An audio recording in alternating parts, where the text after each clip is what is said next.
কি কোনো সাধুকে দেখা যাচ্ছে নেমে আসার? হাতে গোনা কয়েকজন নাকি? তো এই যে বৈষ্ণবরা যারা সারা বছর ভরে ভোগ দিয়ে খেয়ে বেড়াচ্ছেন পরের বাড়ি, আপনারা কই গো? শাড়ি আনেন, ধুতি আনেন, গামছা আনেন, চাল কলা আনেন। এই যে ব্রাহ্মণ সম্প্রদায় যারা আপনারা আছেন, বৈষ্ণব সম্প্রদায় যারা আছেন, পুজো করে বেড়াচ্ছেন। আজকে যদি হিন্দু রক্ষা না পায়, আপনার পুজো টেকবে না তো? কাঁসা দিয়ে রাস্তাঘাটে চলতে পারবেন তো? কি বলছি, কতটা কি কানে যাচ্ছে? তো যদি আজকে নিজের জাতি রক্ষা না পায়, তাহলে মালা তিলক ধুতি পইতে কিছু ঠিক থাকবে না? থাকবে? তাহলে কি আগে নিজের জাতির চিন্তাটা একটু করা দরকার নয়? তা আজকে যারা উটলা গুছাচ্ছেন ঘরে বসে বসে, যারা রাজপথে বেরোচ্ছেন না, এমন একদিন ঘনিয়ে আসবে আপনার পুজো করার জায়গাও থাকবে না, সেদিন না খেয়ে মরতে হবে। সেদিন ভোগ দেওয়ার জায়গা খুঁজে পাবেন না। এজন্য ওই 100 বাদ দিলাম। মহাত্মা যারা আছে তিনরা মানেন, কিন্তু আমার মতো পাষণ্ড, আমার মতো মূর্খ নরকের কীট আমি কিন্তু মহাপ্রভুর আদর্শটাকে মানতে পারি না। কি করে মানছি?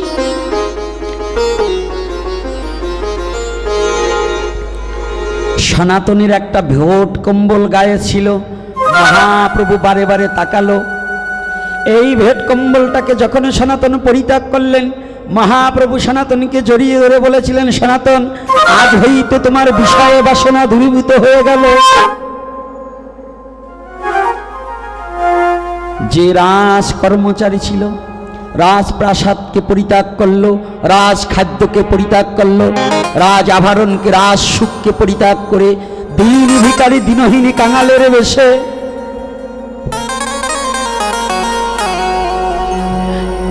আজকে সনাতনের অবস্থাটা কেমন? আজকে সনাতনের অবস্থাটা কেমন গো?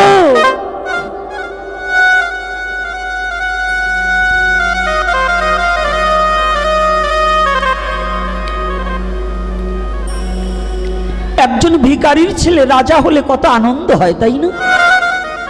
আনন্দ হয় না বাবা? আমার কিছু নেই, এখন যদি আমি 5 কোটি টাকার মালিক হই, আমার কত আনন্দ হয় না? আচ্ছা বলুন তো, যে ব্যক্তি 5 কোটি টাকা নয় 500 কোটি টাকার মালিক, সে যদি আজ পরের দ্বারে ভিক্ষা করতে হয়, তার অবস্থাটা কেমন হয়?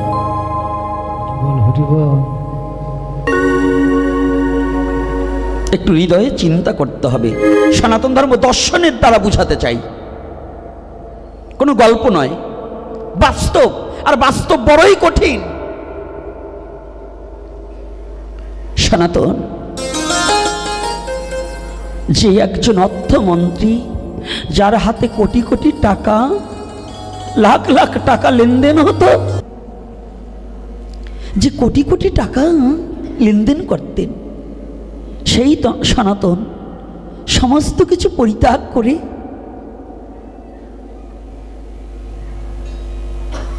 শুধু একটি পত্র পেয়েছিল রূপ গোস্বামীর। পত্রখানা কি? অনেক আগেই রূপ গোস্বামী যেদিন,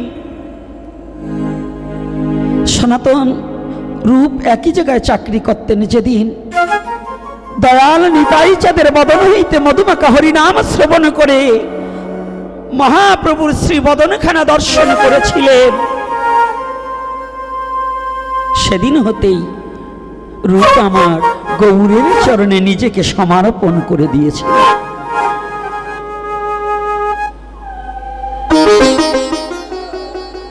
নিজেকে সমর্পণ করে দিলে, জানো তো, যতদিন পর্যন্ত সমর্পিত না হয় ততদিন পর্যন্ত অনর্পিত ধন পাওয়া যায় না। যতদিন পর্যন্ত জীব সমর্পিত না হয় ততদিন পর্যন্ত অনর্পিত ধন মিলে না তার ভাগ্যে।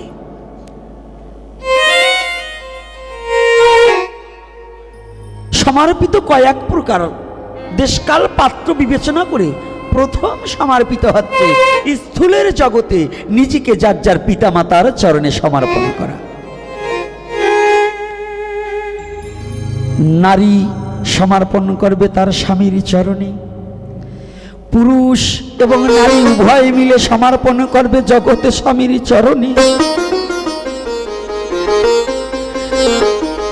আর এই জগৎ স্বামীর কাছে যাওয়ার আগে সদ্গুরুর চরণে নিজেকে সমর্পণ করা। হরিবল হরিবল। এই জন্য শাস্ত্রে বলছে আগে সমর্পিত হও তবে অনার্পিত পাও। যতদিন পর্যন্ত তুমি সমর্পিত না হবে ততদিন পর্যন্ত তুমি অনার্পিত ধন কোনোদিনই খুঁজে পাবে না। কথাগুলো বোঝা যায়?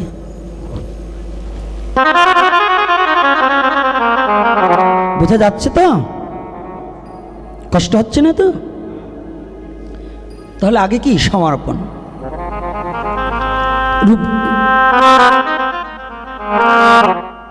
রূপের নাম ছিল কি? রূপের নাম ছিল কি? দবির ঘাস। আর সাকর মল্লিক থেকে হলেন সনাতন। জানা আছে? আপনাদের তো জানা আছে, আমার অনেক সময় ভুলে যাই তো, তাই কৃপা করে বলে দেবেন। রূপ গিয়ে বললেন রাজকর্মচারী রাজকর্মকে পরিত্যাগ করে রূপ আগেই বৃন্দাবনে চলে গেলেন। বৃন্দাবন থেকে একখানা পত্র লিখে পাঠিয়ে দিলেন। বয়সের দিকে বড় সনাতন, বয়সের দিক দিয়ে বড় কে? সনাতন। ভজনের দিক দিয়ে বড় রূপ। রূপ একখানা পত্র লিখে পাঠিয়ে দিলেন, দাদা দাদা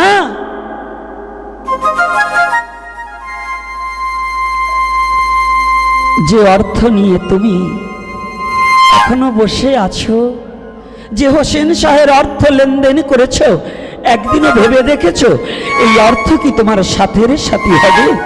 যে অর্থ তোমার সাথের সাথী হবে সে অর্থ একমাত্র মধুমাকা হরিনাম। সেই হরিনামের কান্ডারি আমার গৌর হরি, তার চরণে একটিবার সমর্পণ হও। হরিব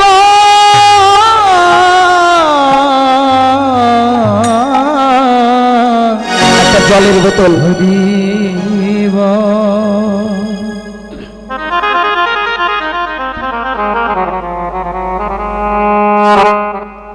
পত্রখানা পাঠিয়েছে, দাদা সময় আর বেশি দিন নেই।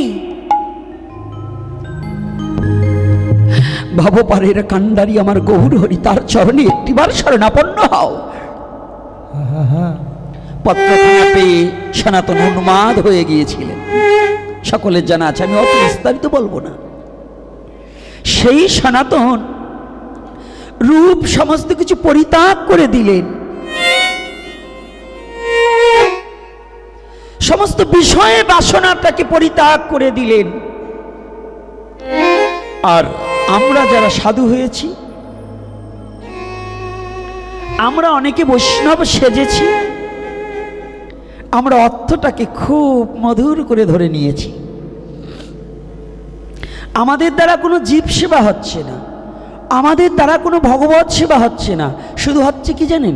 তালার উপর তালা, তাতে বাড়ছে শুধু জ্বালা। প্রেম ভক্তি শূন্য হৃদয় নিয়ে শুধু মানুষকে ঠকাবার বুদ্ধিটাকে করেছি, কিন্তু ভগবত প্রেম জাগ্রত করার জন্য কোনো চিন্তা চেতনা আমার মধ্যে নেই। আমরা এখন গাড়ি বাড়ি সব কিছু দিয়ে নিজেরকে পরিপাটি করছি, সব কিছু দিয়ে বৈষ্ণবত্ব দেখাতে চাচ্ছি, কিন্তু মূলের ঘরে ভুল পড়ে যাচ্ছে। আমাদের কোনো হরিনাম প্রচার নেই, আমাদের প্রেম ভক্তি প্রচার নেই, আমাদের কোনো ত্যাগ নেই, তিতিক্ষা নেই, ত্যাগ নেই। দেখুন এই বাংলার বুকে এখন যে সনাতন ধর্মের যত নির্যাতন, যত নিপীড়িত, রাগ করবেন না আমার কথাটায়, আমি কোনো রাজনীতি ভাষণ দিচ্ছি না, বাস্তবটাকে তুলে ধরবো। কি এটা ধরা যাবে না? বাস্তব কথাটা বলা যাবে না? না যাবে না? আচ্ছা বলুন তো কতজন সাধু নেমে এসছে? আছে? শব্দ কিসের?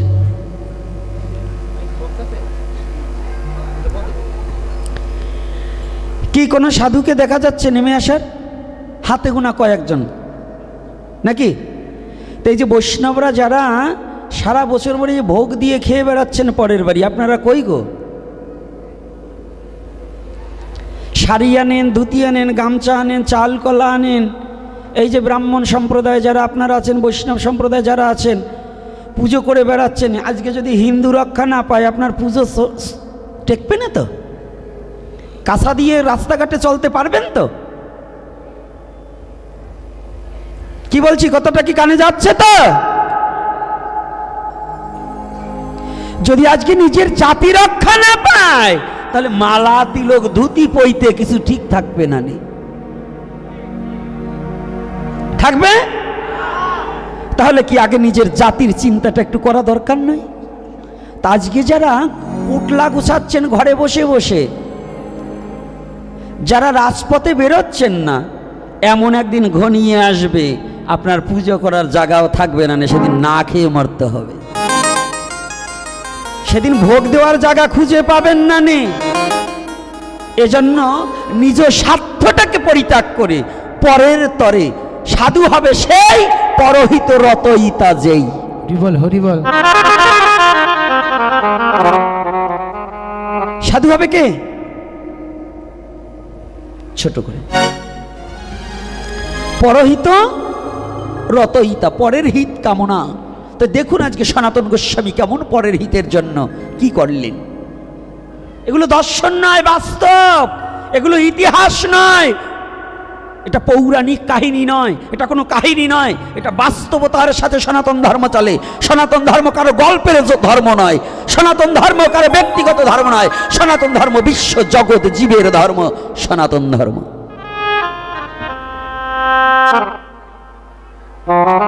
সনাতন রাজপ্রাসাদকে পরিত্যাগ করেছিল। এই সনাতন মহাপ্রভুর কাছে গিয়ে জিজ্ঞাসা করলেন, কে আমি? আমি কার? প্রভু একটিবার কৃপা করে তুমি খুলে বলো আমি কে? আমি যদি কোনো বস্তু হয়ে থাকি তাহলে আমি কার? এই বক্সের, এটা কি বক্স? মনিটর। এই মনিটরের মালিক কে? ওরা। তাহলে এই মনিটরটা নষ্ট কেন? নিশ্চয়ই এটা যত্ন হচ্ছে না, তাই তো? যত্ন হলে ওটা নষ্ট হতে পারতো না। তাহলে আমাদের মানব জীবন, আমি কে? তাহলে আমি যদি কে হয়ে থাকি তাহলে আমি কার? আর যদি আমি কারো হয়ে থাকি তাহলে আমার দুঃখ কেন? কি বাবা, এর চেয়ে আর ক্লিয়ার করে বুঝাবার মতো যোগ্যতা আমার নেই।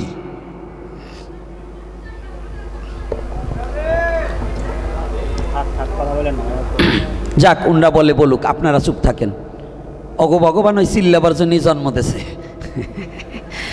রাধে রাধে। ওই মাটির একটু আলাদা জায়গায় টানছে তো, তাই। তো এইবার দেখুন, কি আমি?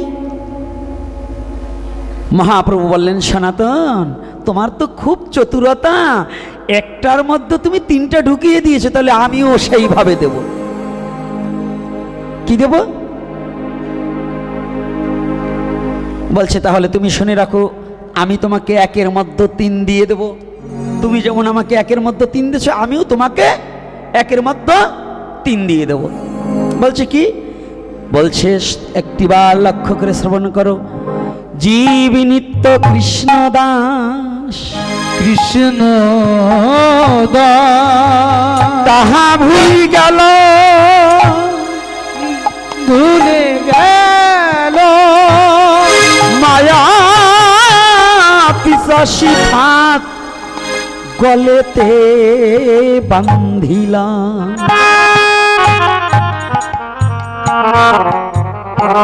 সনাতন তুমি আর কেহ নয়, তুমি জীব। তুমি মানুষ নয়, তুমি জীব। তুমি জ্বর নয়, তুমি জীব। তুমি কার? সনাতন, এতদিন পরে তুমি চরম একটা কথা জিজ্ঞাসা করেছো বাবা। জানো, জগতে সবাই আমার কাছে আসে, কেউ আমার কাছে এমন কথা জিজ্ঞাসা করে না যে তুমি কার, আমি কার। ও সনাতন, এই ব্রহ্মাণ্ডটা একমাত্র তুমি কার আমাকে প্রশ্ন করেছো না? তুমি কার জানো? তুমি আর কেহ নয়। এই ব্রহ্মাণ্ডের সমস্ত জীবই যখন কৃষ্ণের হয়ে যায়, কৃষ্ণের দাসত্ব স্বীকার যে করিতে পারে, জীব নিত্য কৃষ্ণ দাস। নিত্য মানে প্রতিদিন। তুমি প্রতিদিন ভগবানের দাসত্ব স্বীকার করো। প্রতিদিন দাসত্ব স্বীকার করলে কি হবে জানো? তোমার সমস্ত দুঃখ দূরে পালাইয়া যাবে। তুমি যদি কৃষ্ণের হতে পারো, তোমার আর কোনো দুঃখ থাকিবে না। দুঃখ থাকিবে না। শুদ্ধ কৃষ্ণ ভক্তের কোনো দুঃখ থাকে না, থাকে না। সে প্রেমানন্দে হরি বলে বুক ভাষায় দুনয়ন জলে, তার পরা শান্তি দূরে চলে যায়। প্রেমানন্দে হরি বলে, হরি বলে। ভয় নেই মা ভাই। আর তোমার দুঃখ কেন জানো? তুমি যখন ভগবানকে ভুলে গেছো, তুমি যখন পরম পিতা পরমেশ্বর সেই জগদীশ্বর জগতে পিতাকে ভুলে গেছো,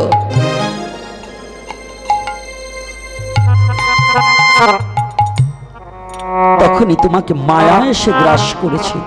আর যখন মায়া এসে গ্রাস করেছে না,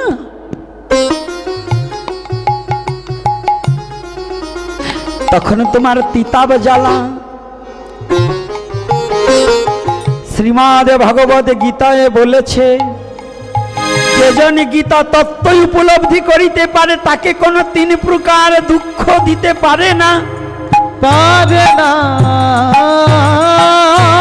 আধ্যাত্মিক আদি ভৌতিক আর আদি দৈবিক, এই দুঃখ তখন শুদ্ধ কৃষ্ণ ভক্তের থাকে না, থাকে না। যদি তুমি তোমার দুঃখ দূর করিতে চাও, তুমি কৃষ্ণের নিত্য দাস হয়ে যাও। হবে নিত্য দাস। দাসের লক্ষণ কি? দাসের লক্ষণ কি?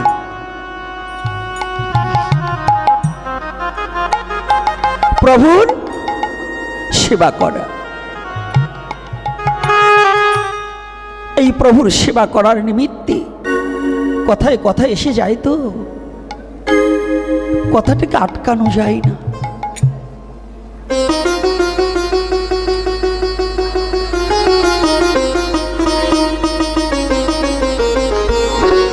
এই দাসের লক্ষণ হচ্ছে প্রভুর সেবা করা। দাস কে হয়েছিল? মহাপ্রভু লীলার মধ্যে আর একজন দাস ছিলেন, হরিদাস। কে? হরিদাস। হরিদাসকে মহাপ্রভু নিজে সব কিছু দিতে চেয়েছিল, হরিদাস কোনো কিছু গ্রহণ করেনি। শেষের দিন হরিদাসকে মহাপ্রভু নিজে বললেন, আজ তুমি চেয়ে নাও, তুমি যাহা চাবে আমি আজ তোমাকে হাসি মুখে প্রাণ উজাড় করে তোমাকে দানের দুয়ার খুলে দিয়েছি, তুমি কৃপা করে চেয়ে নাও, তুমি যা চাইবে আমি তাই দেব। হরিবল হরিবল। হরিদাস বলছে, প্রভু আমি যা চাইবো তাই দেবে তো? হ্যাঁ, তুমি যা চাইবে তোমাকে তা দেব। প্রভু আমি যা চাইবো তুমি দেবে তো? হ্যাঁ হরিদাস, আজকে চেয়ে নাও। প্রভু আবারও বলো, আমি যা চাইবো তুমি দেবে তো? হ্যাঁ হরিদাস, তুমি যা চাইবে আমি তাই দেব। প্রভু,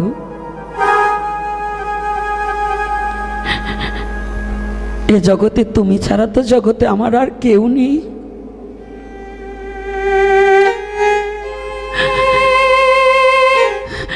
জগতে আমার মা নেই, বাবা নেই, ভাই বন্ধু কেহ নেই। তমেব মাতা চ পিতা, তমেব তমেব বন্ধু চ সখা তমেব।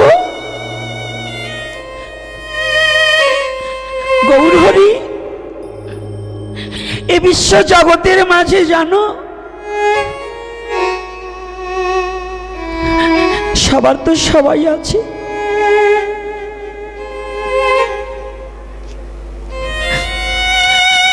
এ জগতের সবার আত্মীয় স্বজন বন্ধু বান্ধব ভাই ব্রাদার সবাই আছে। কিন্তু জানো গৌরহরি, একমাত্র তুমি ছাড়া জগতে আমার আর কেহ না। আরে কেহ না,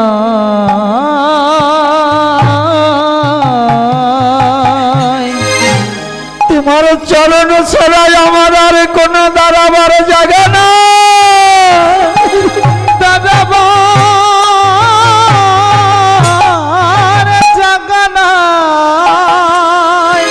তোমার চরণ বিনে আমার এই তাপিত পরাণে জুড়াবার কোন জায়গা নাই, জায়গা না।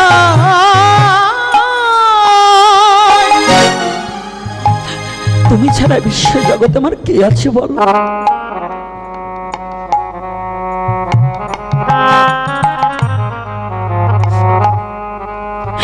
তুমি যখন আমাকে দিতে চেয়েছ না, তুমি আমাকে কথা দিয়েছো আমি যা চাইবো তাই তুমি দেবে।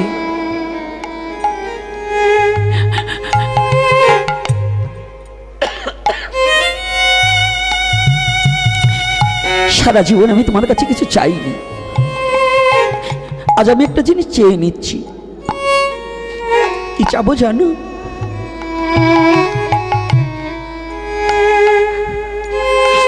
তুমি আমাকে কথা দাও, আমার তার কোনো দাঁড়াবার জায়গা নেই। তুই তোমার দুখানা রাঙা চরণ ছাড়া, তুমি আমাকে আমার শেষের দিনে তোমার চরণ ছাড়া করবে না। তুমি আমাকে কথা দাও, কথা দাও, কথা দাও,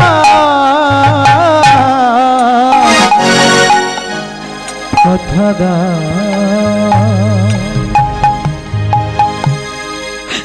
যেদিন হতে নয়নে তোমার চরণ দেখেছি, এই সেদিন হইতে চরণে যে আমি সমর্পিত হয়েছি।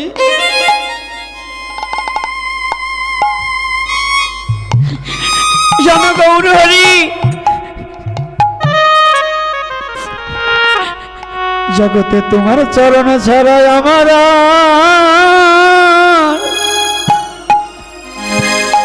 আর কি আছে?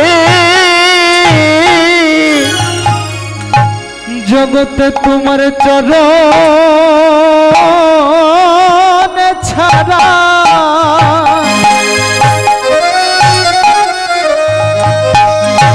আমার কি আছে? তোমার চরণ ছাড়া হরিবল আমার আর কি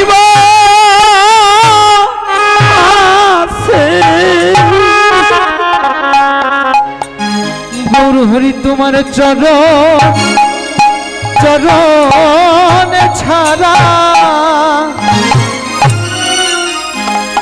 আমার আর কি আছে? ওরে তোমার চরণিয়া মাত্র ভরসা। গৌরে তোমার চরণ ছাড়াই আমার বলো কি ভাই আছে? তোমার চরণ জয় নিতাই গৌর হরিব।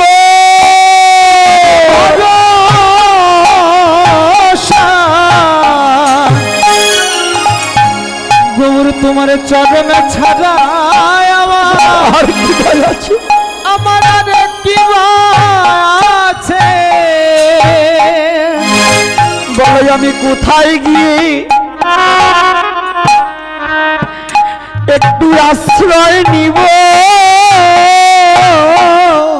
বলো বলো আমি কোথায় গিয়ে আশ্রয় নিব? ও মন আমি আশ্রয় নেব। বলো আমি কোথায় গিয়ে আমি আশ্রয় নিব?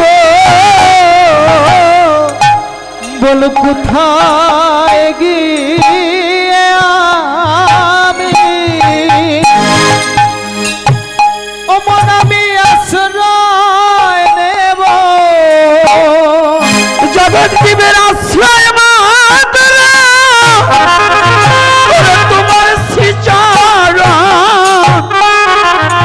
আমি কোথায় গিয়ে ওরে আশ্রয় নিব? জগৎ জীবের আশ্রয় মাত্র, জগৎ জীবে আশ্রয় মাত্র তোমার চরণ, আশ্রয় মাত্র ওই তোমার চরণ। ও মন তোমার চরণ। আমি কোথায় গিয়ে আশ্রয় নিব? আমি কোথায় গিয়ে আমি আশ্রয় নেব? তুমি যখন আমাকে দিতে চেয়েছো গৌর হরি, তুমি আমাকে কি করবে না? তোমার চরণ ছাড়াই আমার করুণা রে, তোমার চরণ ছাড়া করুণা রে।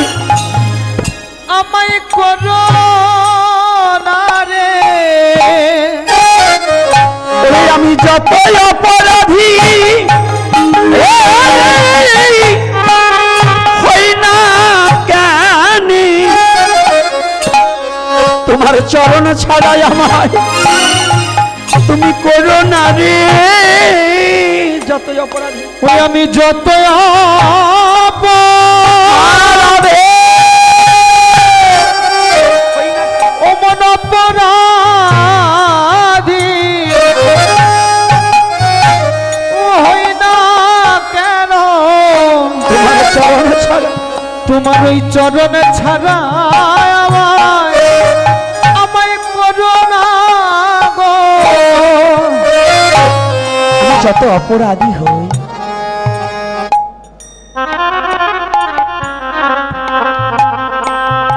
আমার জীবনে যত তোমার চরণে অপরাধী করে থাকি না কেন, তুমি কথা দাও গৌরহরি, একটিবার কথা দাও, আমি যেন শেষের দিনে তোমাকে দেখতে পাই, আমি যেন তোমার চরণে দুখানা বাক্যে রাখতে পারি।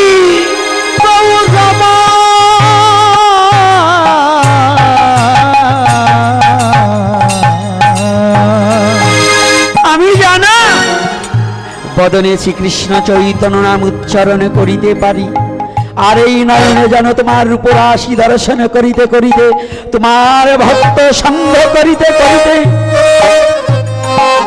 যেন আমার প্রাণ পাখি চিরতরে বিদায় নিয়ে চলে যা, চলে যা।